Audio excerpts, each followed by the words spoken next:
Vamos entonces a el capítulo 4 del libro del profeta Daniel. Hoy vamos a mirar ese capítulo y vamos a hacerlo de una forma atípica porque estos capítulos de Daniel, de hecho el libro de Daniel es un libro profético atípico. Cada capítulo tiene una historia y no hay una secuencia geográfica, sino que son historias de la vida de Daniel. Y el capítulo 4 contiene una historia supremamente importante de lo que le sucedió al famoso rey Nabucodonosor.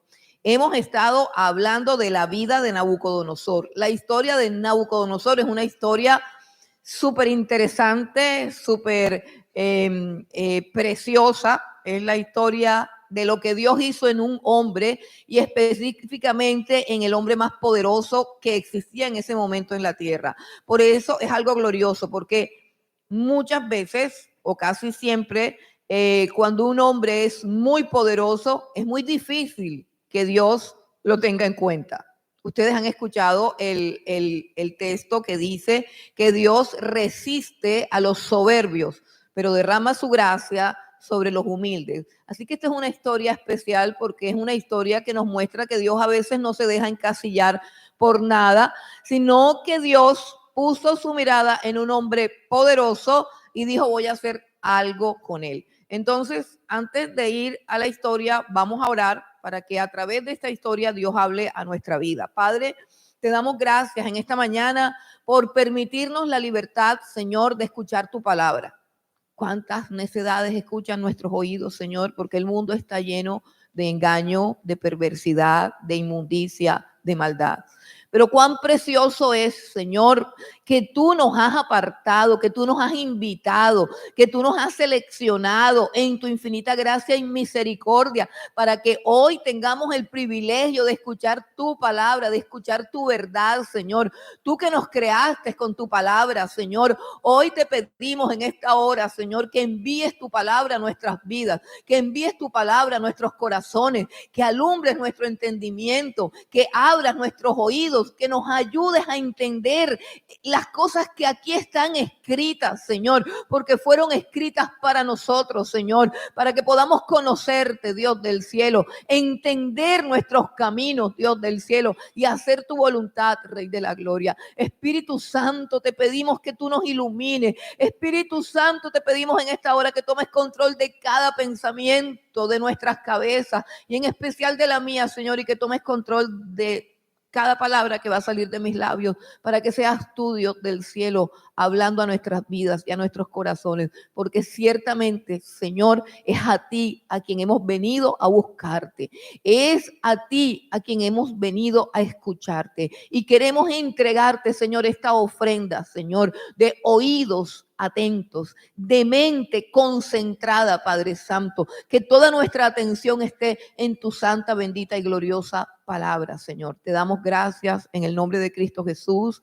Amén y amén. Bueno, vamos a comenzar leyendo en el capítulo 4 del libro de Daniel los primeros 8 versículos. Y dice así: Nabucodonosor, rey, a todos los pueblos, naciones y lenguas que moran en toda la tierra, paz les sea multiplicada. Conviene que yo declare las señales y milagros que el Dios Altísimo ha hecho conmigo. Cuán grandes son sus señales y cuán potentes sus maravillas. Su reino, reino sempiterno, y su señorío de generación en generación. Yo, Nabucodonosor, estaba tranquilo en mi casa y floreciente en mi palacio. Vi un sueño que me espantó y tendido en cama, las imaginaciones y visiones de mi cabeza me turbaron. Por esto mandé que vinieran delante de mí todos los sabios de Babilonia para que me mostrasen la interpretación del sueño. Y vinieron magos, astrólogos, caldeos, adivinos, y les dije el sueño, pero no me pudieron mostrar su interpretación hasta que entró delante de mí, cuyo nombre es Beltsasar, como el nombre de mi Dios, y en quien mora el espíritu de los dioses santos. Conté delante de él el sueño. Paramos aquí para explicar algunas cosas. Nabucodonosor ha tenido ya un trato con Dios, o más bien Dios ha tratado con Nabucodonosor. Este es el segundo sueño que tiene y es la tercera experiencia que tiene con la manifestación poderosa de Dios, con la manifestación de la omnipotencia y de la gloria de Dios. Es la tercera experiencia que tiene, donde él ha visto la gloria de Dios. En su primer sueño, que ya nosotros lo conocemos, el sueño de la estatua, fue Daniel el que le dijo lo que había soñado, porque él dijo que se le había olvidado y que quería que le relataran el sueño y que le relataran la interpretación. No iba a contar el sueño, sino que tenían que decirle qué soñó y además qué significaba el sueño. Y fue Daniel el único, el profeta del Dios Altísimo, que es uno de los nombres de Dios. Dios tiene muchísimos nombres, pero en este texto, en este profeta Daniel, él se ha revelado como el Dios Altísimo. Y el Dios Altísimo, que es el único Dios que existe, que es el único Dios verdadero, le reveló el sueño a Daniel, le reveló el significado y de esa manera Nabucodonosor empezó a comprender, o más bien Dios comenzó a explicarle a Nabucodonosor que sus dioses, sus magos, sus astrólogos, sus adivinos y todas sus creencias paganas eran basura y no servían para nada delante del único Dios verdadero que cambia los tiempos y que quita y pone los reyes. Esa fue la primera lección, de una manera clara, de una manera simple y de una manera sobre todo poderosa, como Dios se le manifiesta por primera vez a Nabucodonosor. Pero sabemos que él, aunque vio la manifestación y la gloria de Dios, simplemente lo reconoció de labios para afuera. Y muchas veces nosotros estamos aquí y entendemos que Dios nos habla y percibimos la presencia de Dios y vemos su gloria y Dios nos muestra nuestros caminos y hasta lloramos y levantamos las manos, pero al salir de aquí se nos olvida todo lo que Dios nos ha dicho. ¿Sí o no? Nos pasa. Y eso que salimos y encontramos dificultades y encontramos problemas y encontramos situaciones y nos olvidamos de lo que Dios nos ha dicho aquí. Porque yo quiero que tú entiendas, o que todos entendamos, que cuando Dios está hablando aquí, está dando respuestas para tu vida. Está dando dirección para tu vida. Está dando advertencias para que nada de lo que vaya a acontecer te sorprenda. Dios está aquí a través de su palabra, bendiciendo a su pueblo, sustentando a su pueblo, protegiendo a su pueblo, guiando a su pueblo. Lo que Él dice aquí es vital para tu vida. Los días que te hacen falta por vivir necesitan de esta palabra. Por eso es que venimos. Por eso es que uno no puede negociar las veces en que nos reunimos como pueblo para que Dios nos hable. Y tú vas a decir, bueno, a mí allá Dios me habla porque yo hago el devocional todos los días. Hay que conocer a Dios.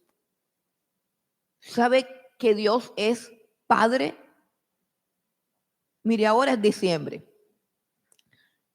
Y todo el mundo sabe que a los padres les gusta diciembre. ¿Por qué?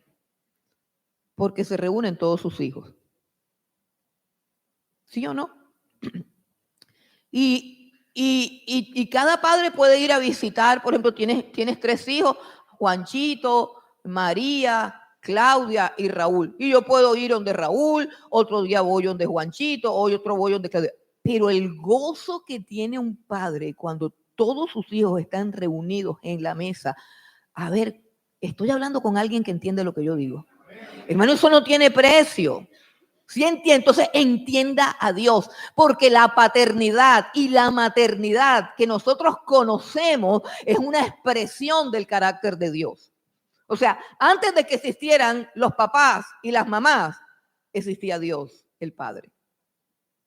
Y el sueño de Dios es un pueblo congregado. Así se cuenta que yo no me congrego porque los cristianos son unos hipócritas, porque los pastores son unos ladrones, porque todo eso es verdad. Es más, cuando uno se congrega en su familia, siempre hay un hermano que es hipócrita y que también es ladrón, ¿o no? O toda su familia es santa. Cuando nos congregamos, mira, ahora las familias tienen gay, las familias tienen tramposos, las familias tienen locos, las familias tienen niños especiales. Y cuando se reúnen todas las familias, el que tiene amante, el que tiene la querida, el tramposo, el que tiene una demanda en el banco, el que, bueno, y así, repase su familia para ver si es perfecta. Pero no es bonito que nos reunamos a pesar de esas imperfecciones. Y no trae gozo al padre y a la madre. Y no trae tristeza cuando uno no está. Bueno, todo eso Dios lo formó para que entendiéramos la importancia de reunirnos como familia y de que Dios no va a derramar la misma bendición cuando nos visita a cada uno en su casa que cuando nos visita a nosotros como familia, como congregación. Entonces es importante que nosotros entendamos eso. Nabucodonosor era un hombre poderosísimo, era el hombre más poderoso, tuvo un sueño, Dios lo reveló, entendió la grandeza del poder de Dios, pero se envaneció, se le olvidó un detalle del sueño. Se le olvidó que en el sueño esa estatua majestuosa cuya cabeza de oro lo representaba a él fue derribada por una piedra que la convirtió en polvo y el viento se la llevó. Eso era lo más importante del sueño. Pero se quedó envanecido y entonces hizo una estatua de oro y violando toda la revelación de Dios en un estado de soberbia, de arrogancia y de altivez, quiso obligar a los judíos también a que adoraran esa estatua. Y ya ustedes saben lo que pasó. Entonces vino otra manifestación del poder de Dios.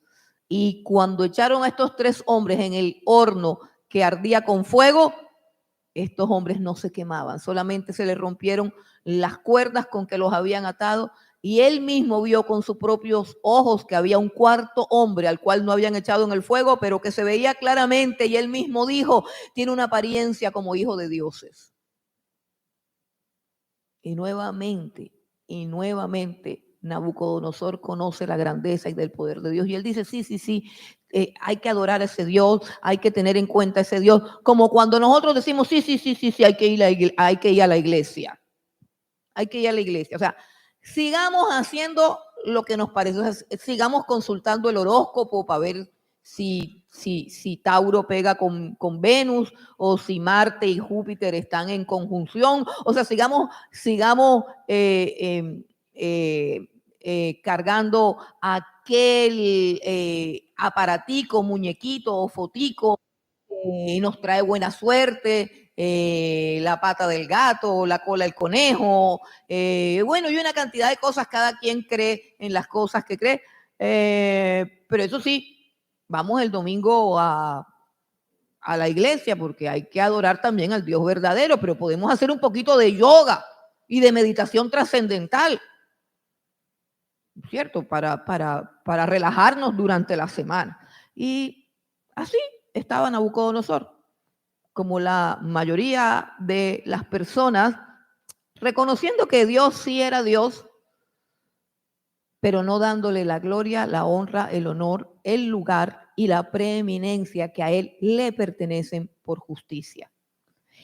El capítulo 4 es el único capítulo en todo el Antiguo Testamento. El Antiguo Testamento fue escrito en hebreo y el Nuevo Testamento fue escrito en griego, pero solamente hay un capítulo que no está escrito ni en hebreo ni en griego, y es este capítulo. Este capítulo está escrito en arameo, que es el idioma de los caldeos o babilonios.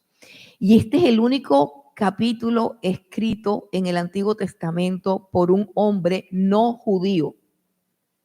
El capítulo 4, aunque está dentro del libro de Daniel, se podría llamar libro de Nabucodonosor y no de Daniel, porque fue escrito por Nabucodonosor. Y los primeros 8 versículos que acabamos de leer son la introducción que él hace a la tercera experiencia que tuvo con Dios, que fue la experiencia que lo transformó. Tercera experiencia que tiene Nabucodonosor con Dios, y es la experiencia que lo transformó. Es importante que nosotros entendamos que cada vez que Dios habla a nuestras vidas es porque quiere hacer algo. Y entre más yo me resista y me acomode a vivir como siempre he vivido, más procesos de mayor dolor y mayor trauma vendrán a mi vida.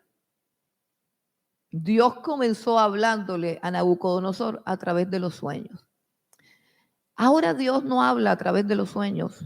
¿Por qué? Porque hay un libro muy claro que casi en todas las casas está en una vitrina lleno de moho o con un poquito de telaraña a un lado.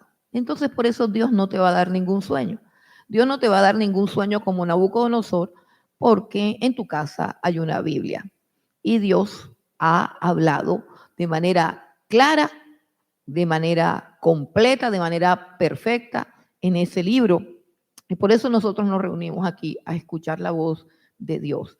Entonces, Dios le estaba hablando a Nabucodonosor y Nabucodonosor endurecía el corazón. Pero cuando Dios se propone hacer algo con alguien, ni siquiera la obstinación, la locura, ni la dureza del corazón, ni la necedad, ni la torpeza puede impedir que Dios haga lo que ha determinado hacer en tu vida, en la mía y en este caso en la vida del hombre más poderoso, terco, obstinado y vanidoso que existía sobre la tierra. Pero el hombre que escribe aquí ya no es el mismo. Entonces esta es una historia que está relatada como en retrospectiva.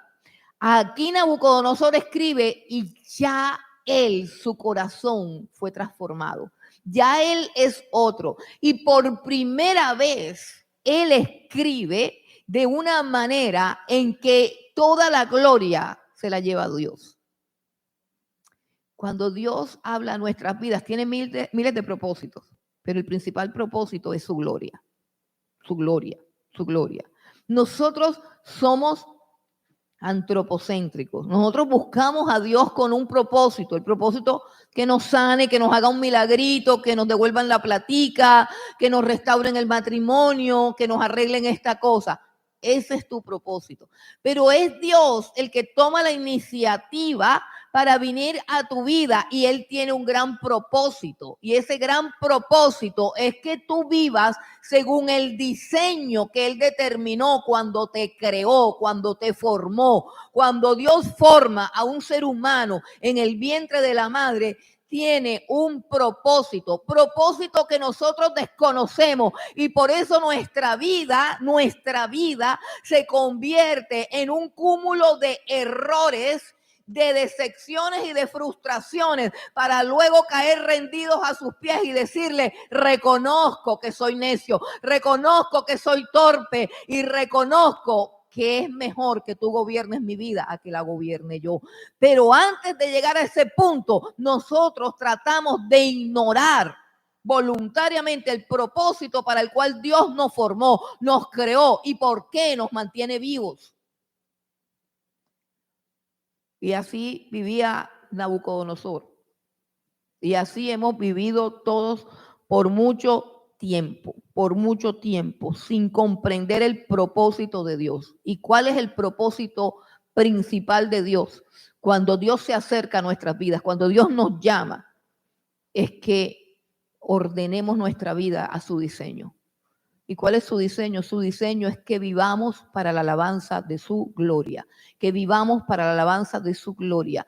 Nabucodonosor no entendía eso, porque él era muy poderoso, porque él era muy inteligente, porque él era muy rico, porque él era muy brillante, porque él era muy competente, porque Babilonia estaba llena de jardines gloriosos, preciosos, que se convirtieron en una de las 7, 8, no sé cuántas son las maravillas. El hombre estaba lleno de una cantidad de capacidades, de atributos, de logros, de éxitos. Pero nunca se preguntó por qué ni para qué. Entonces Dios vino a su vida para responderle. Ahora Nabucodonosor hace una introducción y en esa introducción él ha aprendido la lección más importante que puede aprender un ser humano. Después de esto, no hay nada importante. Si hay alguien que está frustrado y fracasado en la vida, es aquel que no ha aprendido esta lección. Y Nabucodonosor ha aprendido la lección más importante de la vida de cualquier ser humano. Es la clave de todo éxito, es la clave de la felicidad, es la clave de la paz, es la clave de la salud, es la clave de la satisfacción del alma. Aprendió a vivir para la gloria de Dios, aprendió a adorar. Escucha bien, adorar. Adoración es la razón de nuestra existencia. Y si tú no aprendes a adorar, tu vida siempre estará dando tumbos. Entre crisis, entre problemas, entre accidentes, entre locuras, entre cosas que no entiendes. Y Nabucodonosor por primera vez dice, conviene que yo declare las señales y milagros que el Dios Altísimo ha hecho conmigo. Y cuando vayamos al pasado, porque Él va a mostrar cómo fue que llegó a ese conocimiento, nos vamos a dar cuenta que Él solamente hablaba en función del yo, en función del ego. Y dice cuán grandes son sus señales y cuán potentes sus maravillas. Su reino es un reino sempiterno y su señorío de generación en generación. Mira con cuál asombro habla Nabucodonosor. Y esa es la gracia y el sentido de la vida. Vivir asombrados con su gloria. Vivir maravillados con su poder. Vivir expresando su grandeza. El que no lo puede hacer es el que está enfermo. Y esa es la historia de Nabucodonosor, cómo se enfermó y por causa de qué se enfermó. Entonces, esa es la introducción. Entonces, tuvo un sueño. Ya no es tan arrogante, ya no es tan complicado. Dice, ya no voy a poner a la gente a que adivine el sueño. Él le contó el sueño a todos los magos, le contó el sueño a todos los astrólogos y ninguno sabía. O sea que aquella vez que los astrólogos le decían, cuéntanos el sueño y nosotros se lo interpretamos, era verdad que ellos querían que le contaran el sueño para inventar cosas. Porque ninguno de esos astrólogos, hechiceros y brujos podían descifrar los sueños que Dios le daba a Nabucodonosor. Y ahora él, con una soberbia, con una arrogancia, con una prepotencia un poco disminuida, él cuenta el sueño, pero ni así tampoco pudieron. Y finalmente, disminuyendo un poco más su soberbia, dice, ok, llamen a Daniel. Entonces, aquí está Daniel y él va a relatar el sueño. Vamos a leer ahora del versículo 9 al versículo 18. Dice, Belsasar, jefe de los magos, ya que he entendido que hay en ti espíritu de los dioses santos y que ningún misterio se te esconde, declárame las visiones de mi sueño que he visto y su interpretación. Estas fueron las visiones de mi cabeza mientras estaba en mi cama. Me parecía ver en medio de la tierra un árbol cuya altura era grande. Crecía este árbol y se hacía fuerte, y su copa llegaba hasta el cielo, y se le alcanzaba a ver desde los confines de la tierra.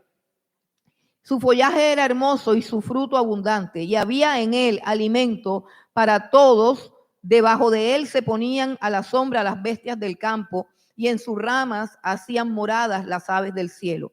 Y se mantenía de él toda carne. Vi en las visiones de mi cabeza mientras estaba en mi cama que he aquí un vigilante y santo descendía del cielo y clamaba fuertemente y decía así: derribad el árbol y cortad sus ramas, quitadle el follaje y dispersad sus frutos. Váyanse las bestias que están debajo de él y las aves de sus ramas, mas la cepa de sus raíces dejaréis en la tierra, con atadura de hierro y de bronce entre la hierba del campo. Sea mojado con el rocío del cielo, y con las bestias sea su parte entre la hierba de la tierra. Su corazón de hombre sea cambiado y le sea dado corazón de bestia. Y pasen sobre él 7 tiempos. La sentencia es por decreto de los vigilantes y por dicho de los santos la resolución, para que conozcan los vivientes que el Altísimo gobierna el reino de los hombres y que a quien él quiere lo da y constituye sobre él al más bajo de los hombres. Yo, el rey Nabucodonosor, he visto este sueño. Tú, pues, Belsasar, dirás la interpretación de él, porque todos los sabios de mi reino no han podido mostrarme su interpretación. Mas tú puedes, porque mora en ti el espíritu de los dioses santos. Todo el lenguaje que manifiesta Nabucodonosor en este momento es el lenguaje pagano que tiene que ver con lo que él cree acerca de la deidad. O sea, él cree que hay muchos dioses, es decir, los dioses de Daniel, los dioses míos, los dioses de allá. O sea, un paganismo total, una pluralidad de dioses. Él cree, porque él colocó a Daniel como jefe de los sabios, él cree en la magia. Él cree en la magia, a pesar de que ninguno de esos magos, llamados magos, le ha solucionado ningún problema. Pero él cree en la magia. Entonces es por eso el que él llama a Daniel jefe de los magos, porque lo puso sobre la dirección de toda esa cantidad de locos que había allí. Yo pienso que ese es un aspecto del libro de Daniel que nos ha quedado oculto. Imagínense qué hacía Daniel estando él sobre autoridad, que reúnan todos los astrólogos, todos los brujos, todos los hechiceros y digan: de ahora en adelante usted es el jefe.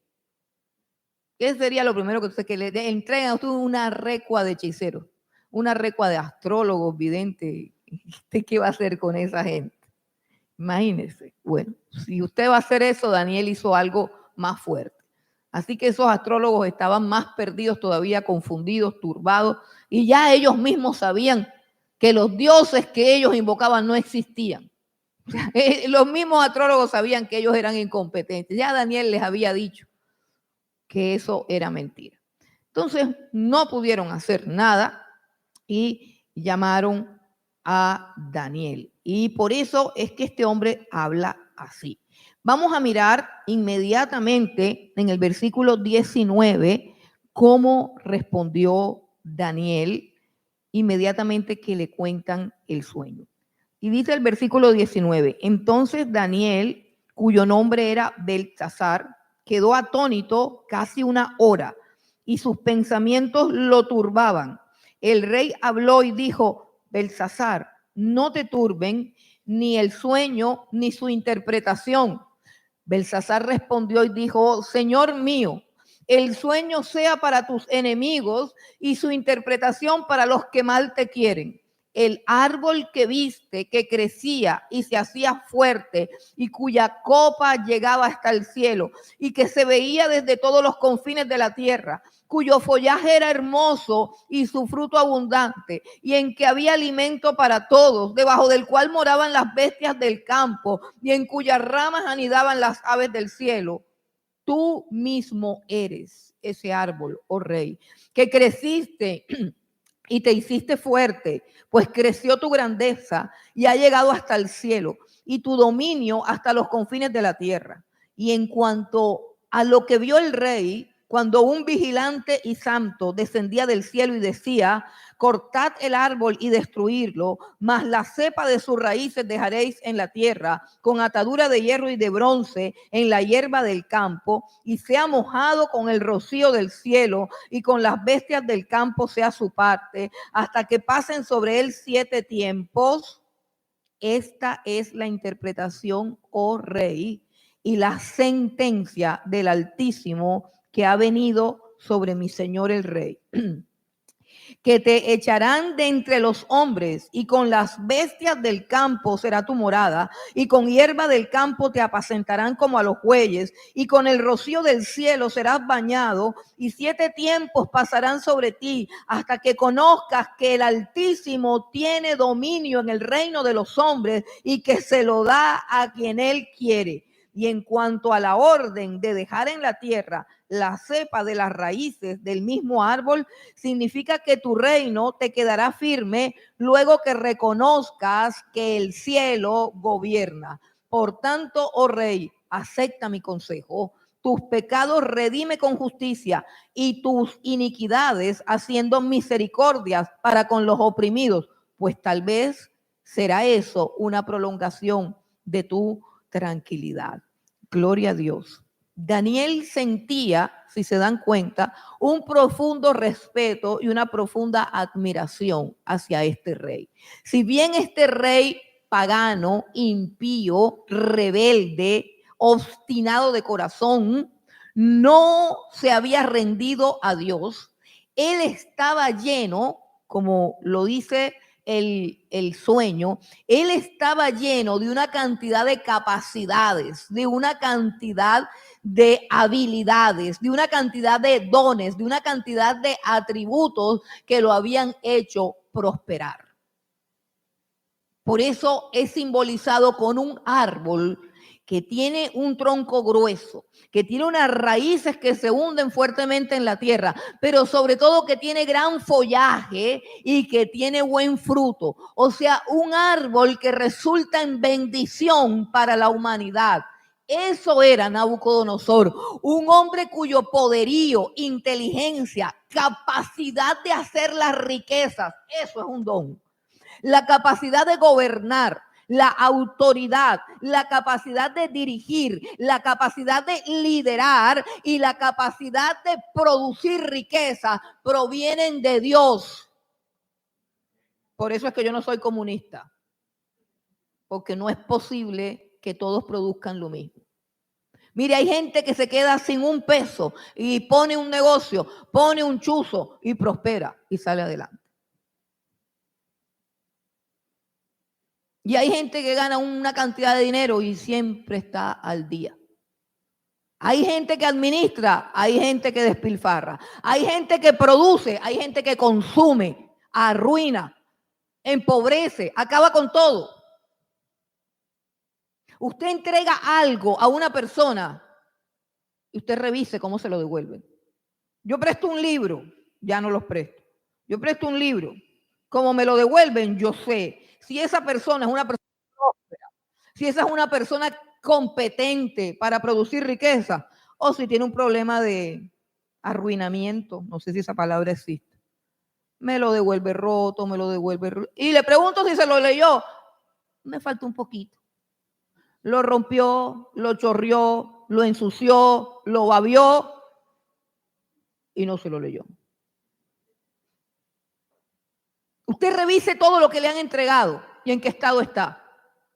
Revise el carro que usted maneja y usted analiza si usted es un productor o un destructor.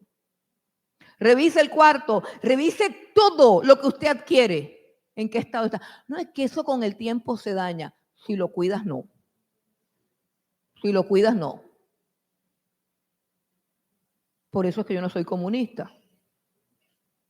Porque hay gente que uno le entrega algo y te lo devuelve en partido. Mientras que hay gente que tú le entregas algo y te lo devuelven brillantico. Nabucodonosor fue un hombre que Dios levantó para bendecir a la humanidad, para producir riquezas, para producir conocimiento, para producir progreso. Y ahí dice, la gente se alimentaba de él. Lo hizo prosperar. ¿Quién? Dios lo hizo prosperar. Ya en el sueño anterior le dice Daniel a él, tú eres rey de reyes porque Dios te ha dado dominio, poder, gloria y sabiduría. Vienen de Dios, Dios te ha dado todo eso. Pero recuerden, Dios te ha dado significa que no es tuyo, es de Dios. Es que ese es el pequeño detalle, que se nos olvida que todo lo que tenemos nos ha sido dado. y que no puede ser usado en función del yo, sino en función de todos. Dios tiene un corazón amplio. Imagínense que la Biblia dice que Él hace salir el sol sobre los buenos y sobre los malos. ¿Sabe qué significa eso? Sobre los que lo maldicen, sobre los que lo blasfeman. Sale el sol y sopla la brisa y respira el oxígeno y todo eso viene de Dios. ¿A quién? A esa persona que lo maldice. Ese es el corazón de Dios. Y para que yo pueda administrar las cosas que Él me da, yo tengo que entender eso, que es complicado de entender. Y es complicado administrar las cosas con ese sentido de generosidad y ese sentido de liberalidad. El ser humano es tacaño. Y por eso Dios aprieta y dice, no, no más, porque no me sirve ese administrador. Y Nabucodonosor había sido fiel en el desarrollo de la prosperidad, de la riqueza. Había traído bienestar a los pueblos. Pero tenía un pequeño detalle, era que no le daba la gloria a Dios. Que esa no sea la historia de nadie aquí. Que esa no sea la historia de nadie aquí. En el sueño Nabucodonosor ve un árbol y a mí me llama poderosamente la atención que en la Biblia, en muchos pasajes comparan a los hombres con árboles. Dios en muchos pasajes compara a los hombres con árboles. Que recuerde, el Salmo número 1 dice que es bienaventurado el varón que no anduvo en consejo de malos, ni se ha sentado en silla de pecadores, ni en camino de burladores, sino que en la ley de Jehová está su delicia y será como un árbol plantado junto a corrientes de agua que da fruto a su tiempo y su hoja no cae. Pero también el profeta Juan el Bautista, cuando predicaba sobre el arrepentimiento a una generación perversa, decía, ya el hacha está puesta a la raíz de los árboles y todo árbol que no dé buen fruto será cortado. ¿Refiriéndose qué? A hombres, refiriéndose a personas. Así que nosotros podemos imaginar nuestra vida, imaginarnos a nosotros mismos como un árbol. Tú eres como un árbol. Y la sola imagen del árbol te da un esquema para evaluar tu vida. El árbol tiene raíces. Las raíces se hunden en la tierra para succionar el alimento, ¿cierto? Pregúntate, ejercicio número 1, ¿dónde están tus raíces? ¿Y de qué te alimentas tú? ¿De qué te alimentas? ¿De qué te alimentas continuamente? ¿Qué es lo que tú oyes? ¿Qué es aquello en lo que tú permaneces siempre? Tus raíces, ¿dónde están ancladas? ¿Qué tipo de savia, qué tipo de alimento están succionando tus raíces? Eso es importante, muy importante. Y así puedes ir mirando todo con base en la forma de un árbol, mirando toda tu vida para terminar examinando cuáles son tus frutos. Así nos examina Dios. ¿Cuáles son tus frutos? ¿Qué es lo que sale de tus labios? ¿Qué es lo que hacen tus manos? Si el fruto es malo, tienes que mirar dónde están tus raíces. Por eso la Biblia habla de raíces de amargura. En el libro de Hebreos dice que tengan mucho cuidado, no sea que brotando una raíz de amargura. ¿Qué es una raíz de amargura? Un resentimiento allá en lo profundo, en tus raíces, una rabia, algo de tu pasado, de tu presente o de tu imaginación que es venenoso, que contamina, pero que te lo chupas todos los días y amarga tu fruto. Es supremamente práctico comparar nuestra vida con árboles, porque Dios quiere que todos aquí seamos un árbol frondoso, que dé frutos de bendición y donde la gente encuentre sombra para resguardarse del calor, donde las aves puedan hacer su nido, que seamos refugio, que seamos consuelo, que seamos luz, que seamos esperanza, que seamos guía, que seamos amor. frutos de bendición. Pero todo depende de dónde están tus raíces. Por eso es que el Salmo 1 dice que ese hombre es bienaventurado. ¿Sabe por qué? Porque dice que de día y de noche medita en su palabra. Medita en su palabra de día y de noche. ¿Qué quiere decir? Es un árbol plantado junto a corrientes de agua. ¿Cuáles son esas corrientes de agua? La palabra de Dios. Es una corriente de vida. Si tú chupas de ella día y noche, toda la amargura, todo el resentimiento, todo el enojo, todos los malos pensamientos, todos los complejos y todas las cadenas se rompen. Porque comienza a entrar y a subir por tus raíces, por tu tronco, por tus ramas. El alimento divino, el alimento de Dios.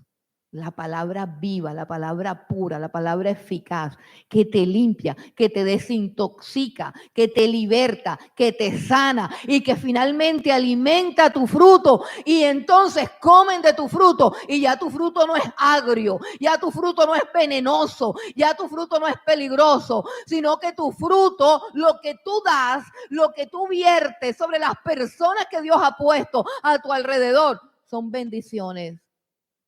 Tiene un sabor dulce, como el sabor de las palabras de Dios. Cuán dulces son a mi ser sus palabras. Volvamos a Nabucodonosor. Nabucodonosor es un árbol próspero, es un árbol frondoso, es un árbol que ha dado muchísima bendición, prosperidad, seguridad, protección y sustento, porque dice de él se mantenían todos los habitantes de la tierra. Nabucodonosor ha hecho grandes cosas para la humanidad. Pero hermanos, él no quiere reconocer a Dios. Y todo lo que él tiene es de Dios. Y en el sueño se le advierte que todo se le va a quitar.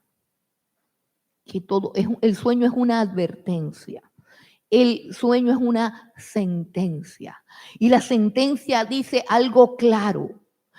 Hay gente que dice fueron 7 años, fueron 7 meses, fueron 7, lo que sea. El término 7 allí no implica una duración específica, sino un proceso completo. Escucha bien, el término 7 no hay que investigar si son 7 años o 7 meses, dice 7 tiempos, pero realmente no dice si son años, meses, siglos. Lo que dice es que es un proceso completo porque el 7 es el número de Dios, es el número de los procesos, es el número donde se completa lo que Dios va a hacer. Y básicamente dice que Él va a estar en ese estado hasta que reconozca que el Altísimo gobierna sobre la tierra. Entonces pueden ser 7, pueden ser 200, los que sean. 7 significa proceso cumplido. Hay procesos en tu vida diseñados por la mente sabia de Dios para que tú aprendas a reconocer el gobierno divino y a darle a Él toda la gloria. En ese proceso vas a estar hasta que aprendas a adorarlo. La sentencia decía que será cortado. Literalmente, ¿qué sucedió? Ahora aquí vamos a ver lo que sucedió. Pero antes, entendamos que es una advertencia y que en lo que Daniel le está diciendo está la clave para que él en el mismo momento se libre de ser cortado. Porque no le están diciendo que él necesita ser cortado. Lo que le están diciendo es que él necesita reconocer que el cielo es el que gobierna. Eso es lo que le están diciendo. Y que como no lo quiere reconocer, va a ser cortado. ¿Sí entienden? Nosotros decimos, ay, pero ¿por qué esta disciplina tan dura? Ay, ¿por qué esta prueba tan difícil? No es el asunto no es la prueba, el asunto es lo que tú necesitas aprender. Lo que tú necesitas aprender. necesitas aprender a adorar a Dios. Necesitas aprender a exaltarlo. Necesitamos aprender a hablar. Necesitamos aprender a adorar. Necesitamos aprender a vivir de tal manera que vivamos para su gloria. Ese es el aprendizaje. Si nosotros nos concentramos en el proceso, en cuánto me duele, en cuánto tiempo me falta, no vamos a avanzar. Tenemos que concentrarnos en el resultado que Dios en su divina providencia quiere para nosotros, porque Él nos creó para su gloria. Toda soberbia, toda obstinación, toda arrogancia, todo deseo de figurar, todo robo de la gloria de Dios nos conducirá siempre a un proceso que se termina no cuando te machaquen y quedes bien machacado, no, cuando aprendas a adorar a Dios, cuando aprendas a reconocer su dominio, cuando aprendas a reconocer su grandeza, cuando aprendas a entender que todo le pertenece a Él, cuando aprendas a exaltarlo públicamente. Eso es lo que Dios quiere, que vivas para tu gloria, para su gloria y no para la tuya. Vamos a mirar lo que pasó porque él, como normalmente pasa, escuchó la advertencia, pero se le olvidó. Versículo 28 dice, todo esto vino sobre el rey Nabucodonosor. Al cabo de 12 meses, paseando en el palacio real de Babilonia, habló el rey y dijo, ¿no es esta la gran Babilonia que yo edifiqué para casa real con la fuerza de mi poder y para gloria de mi majestad? Miren esto. Aquí dice, todo esto vino sobre Nabucodonosor. ¿Qué es todo esto? Lo que le había anunciado Daniel al interpretar el sueño. Dice, serás quitado, serás un árbol cortado. ¿Qué le sucedió a Nabucodonosor? Dice, y se te va a quitar el corazón de hombre y se te va a colocar un corazón de bestia. Mire, hermano, la promesa más grande que Dios nos da en su palabra es que ha prometido cambiarnos el corazón. Mire, cuando Dios nos cambia el corazón, hermano, ya el problema más grande se resolvió. Mire, la más grande y gloriosa esperanza que nosotros tenemos de ser transformados, de ser glorificados, de ser levantados, es que Dios tiene acceso y control en nuestro corazón. O sea, que si yo me pongo en las manos de Dios, mi corazón puede ser transformado. Que hay oraciones que yo tengo que traer al Padre, que tienen que ver con mi vida y con mi carácter, y que las puedo traer con total confianza. Por ejemplo, yo puedo traer delante del Padre un corazón egoísta y reconocer, Señor, yo soy de corazón egoísta, pero tú tienes la potestad de cambiar el corazón. Dame un corazón lleno de generosidad.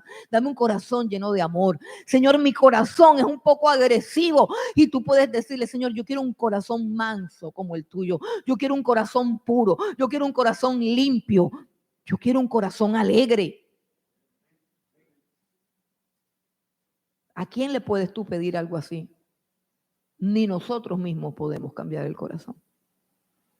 Pero qué tremendo que Dios tiene dominio sobre los corazones.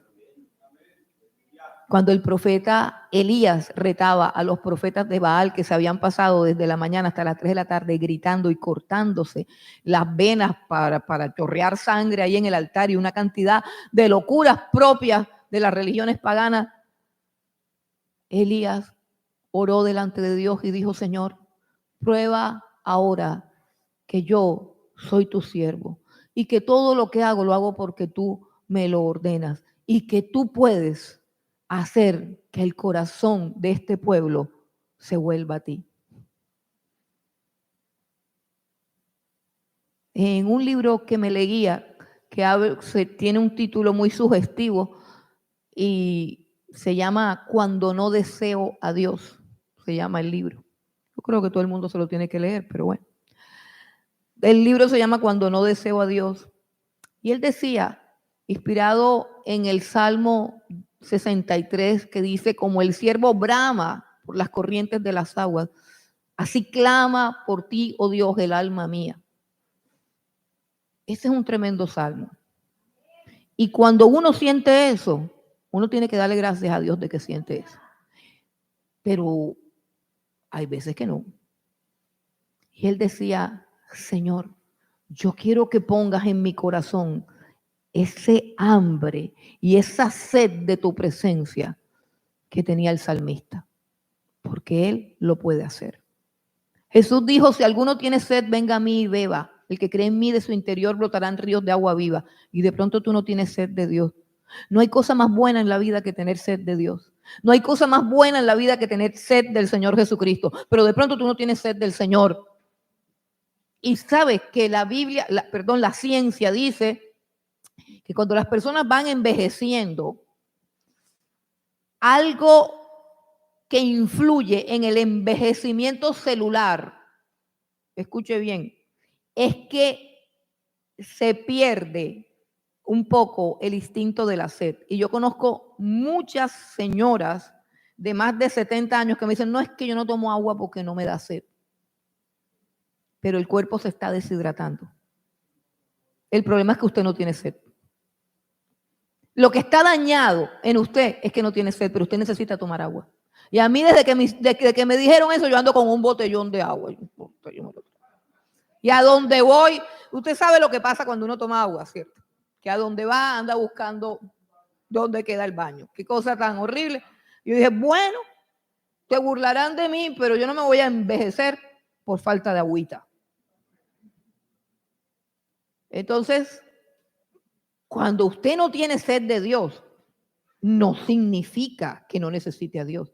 Significa que se está muriendo lentamente sin darse cuenta.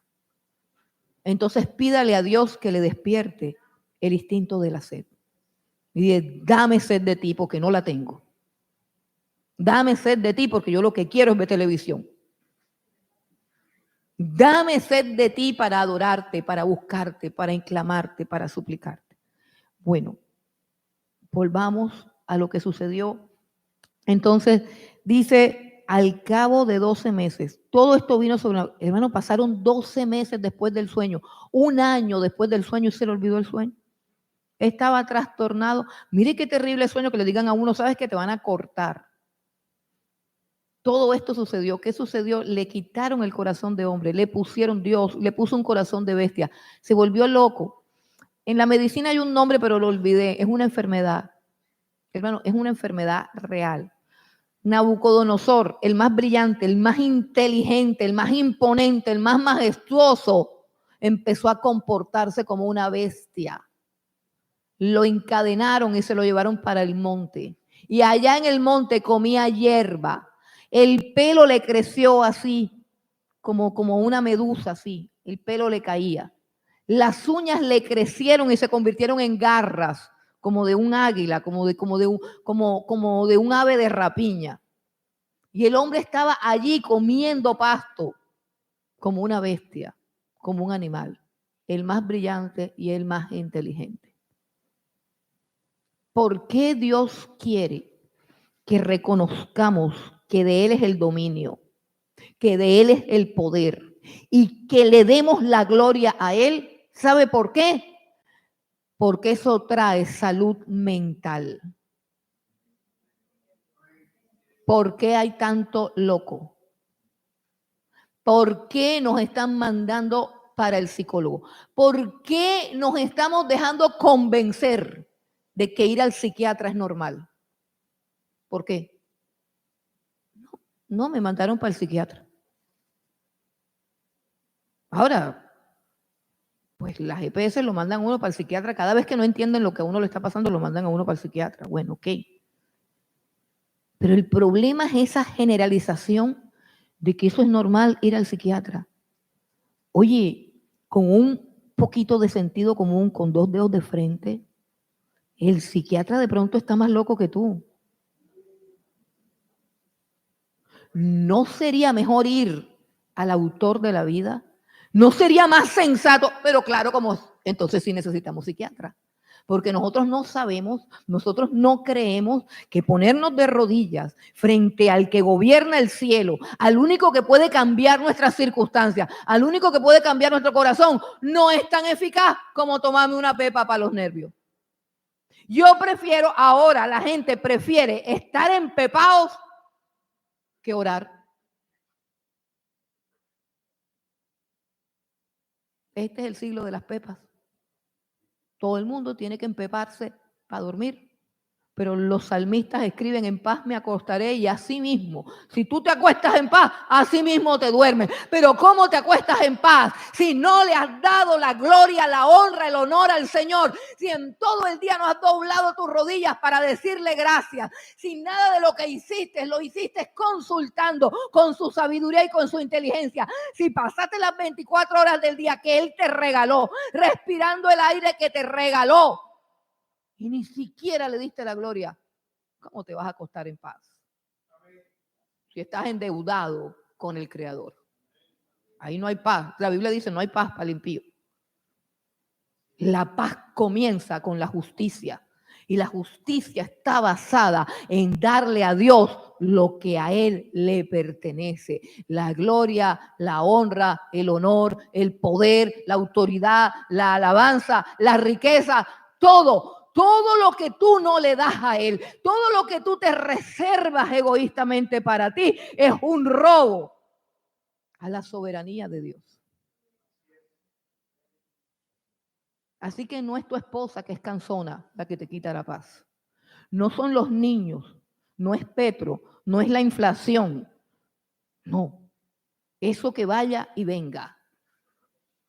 Dios, el Señor Jesucristo, es príncipe de paz.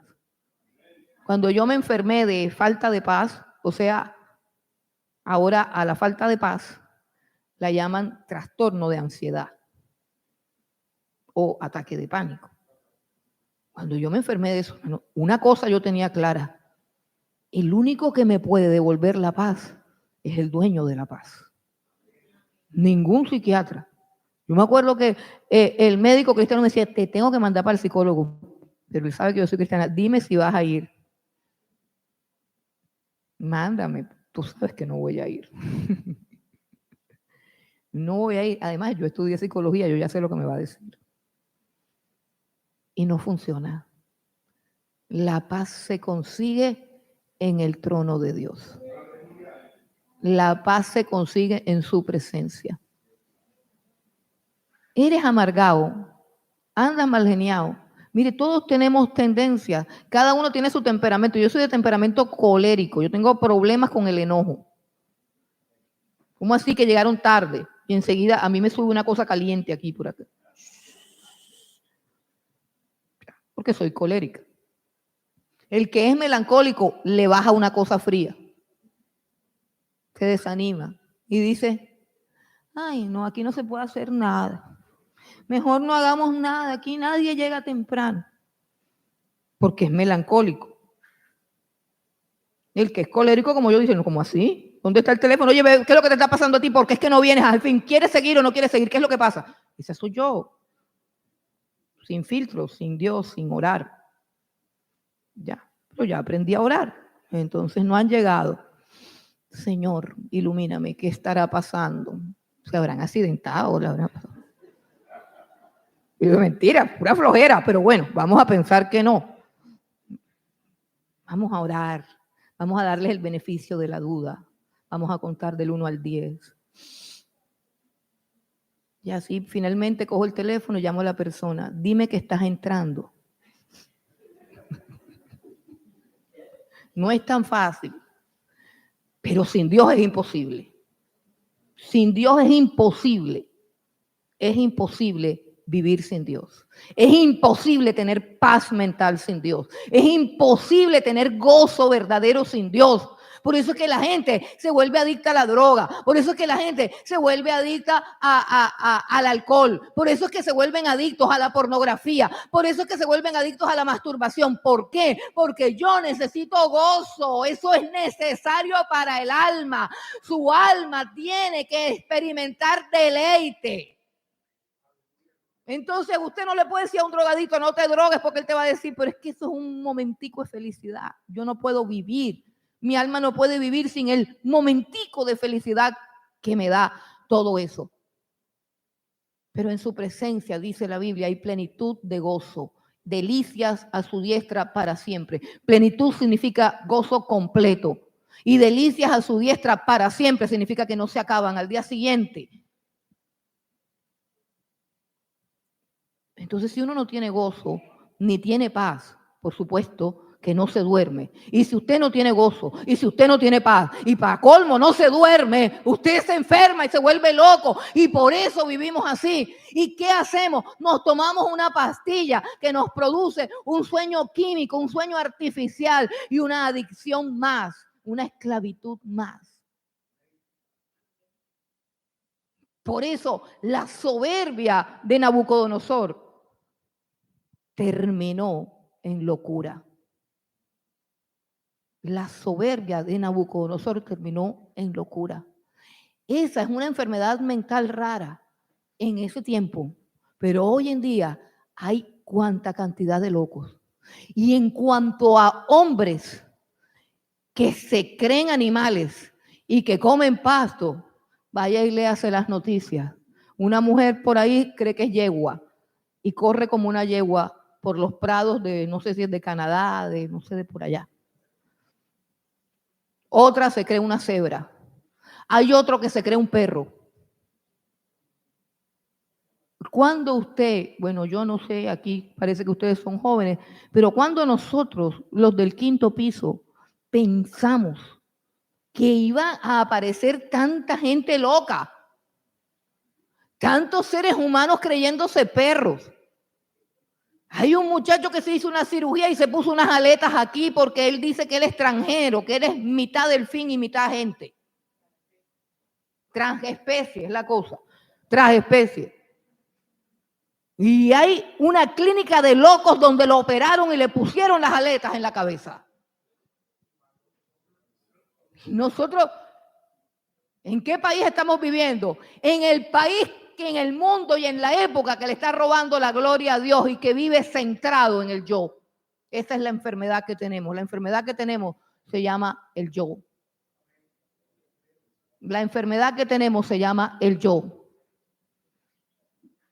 Tenemos una distorsión de la realidad porque creemos que el mundo gira alrededor nuestro. Y por eso andamos deprimidos, angustiados, abatidos. Pero el mundo gira alrededor de Dios. El centro del universo y el que controla todo es Dios.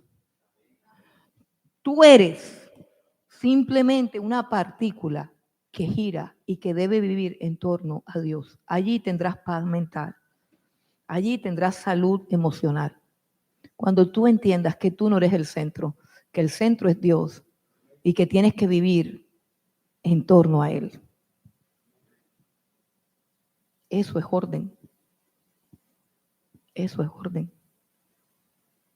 Estudiaba con un pastor que nos recordaba que Copérnico fue el primero que lanzó la teoría de que el sol no giraba alrededor de la Tierra, sino que la Tierra giraba alrededor del sol. Y cuando él lanzó esa teoría, lo creyeron loco.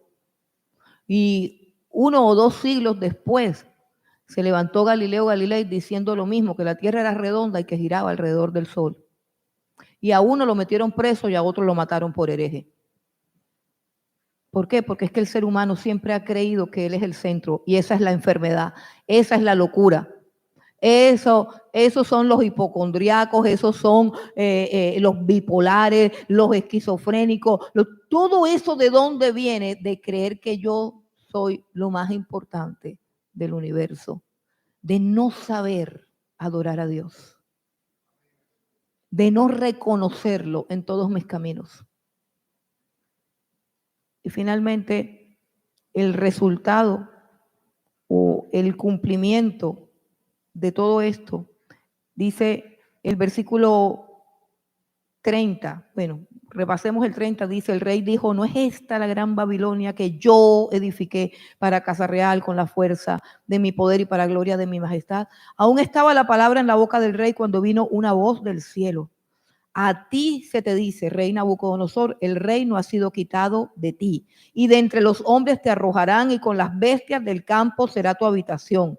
Y como a los bueyes te apacentarán, y 7 tiempos pasarán sobre ti, hasta que reconozcas que el Altísimo tiene dominio en el reino de los hombres, y lo da a quien él quiere. En la misma hora se cumplió la palabra sobre Nabucodonosor, y fue echado de entre los hombres, y comía hierba como los bueyes, y su cuerpo se mojaba con el rocío del cielo, hasta que su pelo creció como plumas de águila, y sus uñas como las de las aves.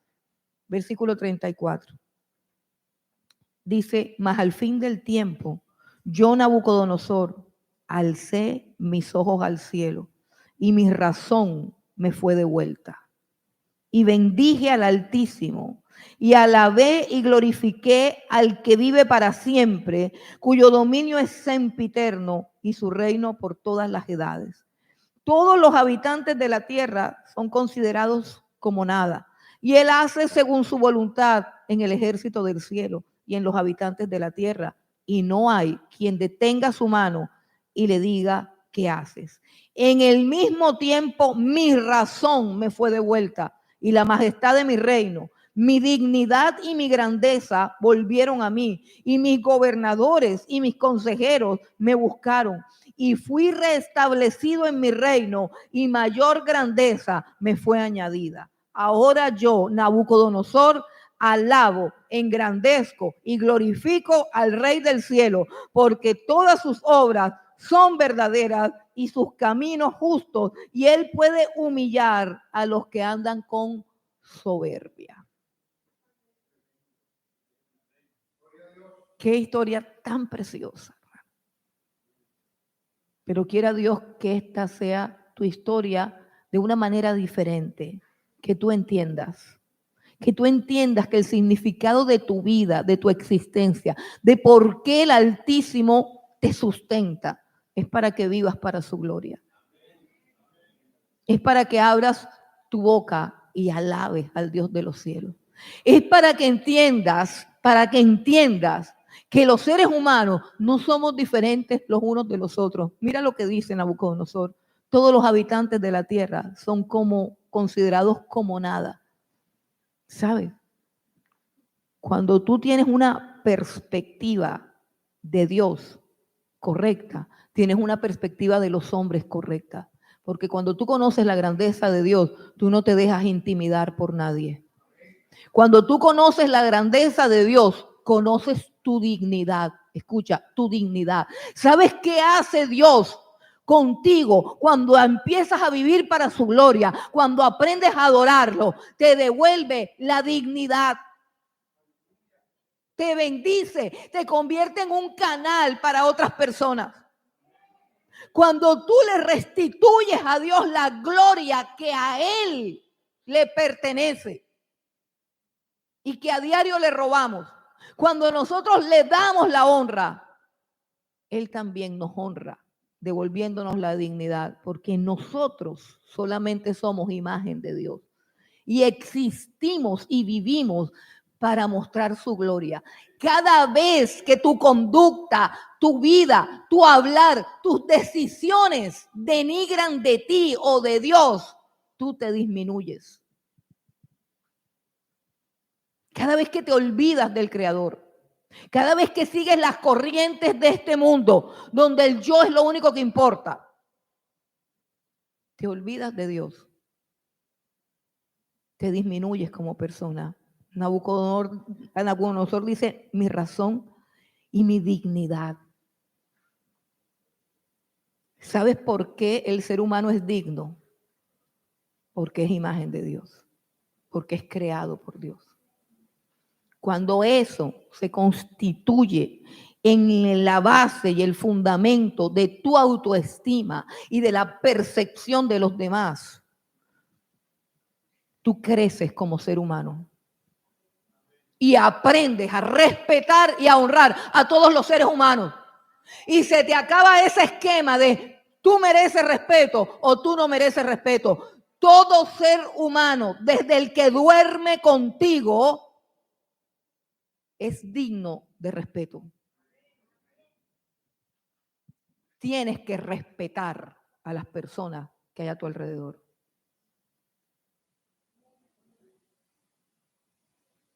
Porque son imagen de Dios. Así como tienes que respetarte a ti mismo. Porque eres imagen de Dios. Creo que lo he dicho en otras ocasiones, pero lo voy a repetir. Mi esposo estuvo casi 30 años en la droga.